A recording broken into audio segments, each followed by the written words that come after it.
السلام علیکم ورحمۃ اللہ وبرکاتہ۔ لئے حاضر ہوں ایک بار پھر میں آپ کے سامنے آپ ہی کے لیے۔ کل الحمدللہ ہم نے شین کے بارے میں پڑھا، آج ہم انشاءاللہ صاد کے بارے میں جانیں گے۔ صاد کا مخرج ہے زبان کی نوک اور ثنایا سفلی کا کنارہ اور کچھ اتصال ثنایا علیا کا، یعنی آگے کے دو دانت اوپر نیچے کے۔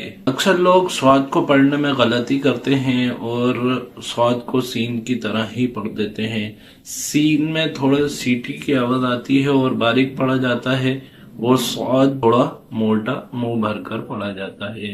اب ہم انشاءاللہ زبر زیر پیش کے ساتھ اس کی مشق کریں گے، جیسے صاد زبر صا، صاد زبر صا، صاد زبر صا۔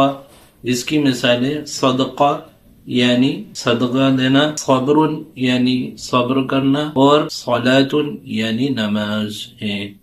اب ہم زیر کے ساتھ مشق کریں گے، جیسے صاد زیر سی، صاد زیر سی، صاد زیر سی، صاد زیر سی۔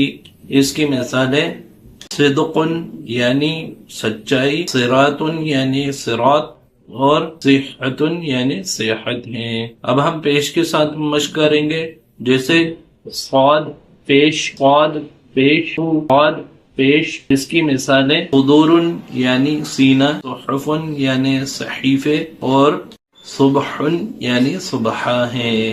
اب ہم صاد پر جب جزم آتا ہے اس کی مشق کریں گے تاکہ ہمارا مخرج مضبوط اور صحیح ہو جائے، جیسے حمزہ صاد زبر اس، حمزہ صاد زبر اس، حمزہ صاد زبر اس، حمزہ صاد زیر اس، حمزہ صاد زیر اس، حمزہ صاد زیر اس، حمزہ صاد پیش اس، حمزہ صاد پیش اس، حمزہ صاد پیش اس۔ اس کی مثالیں اصحاب، اصحاب یعنی صحابہ، نصر یعنی مدد، اور قصد یعنی ارادہ ہے۔ الحمدللہ آج ہم نے صاد کے مخرج کے بارے میں جانا، اس کی مشق کری، اور صاد پر جب جزم ہوتا ہے اس کی مشق کری۔ اگر میری آپ کو ویڈیو پسند آئی ہو تو اس کو لائک کریں، سبسکرائب کریں اور فالو کریں۔ السلام علیکم ورحمۃ اللہ وبرکاتہ۔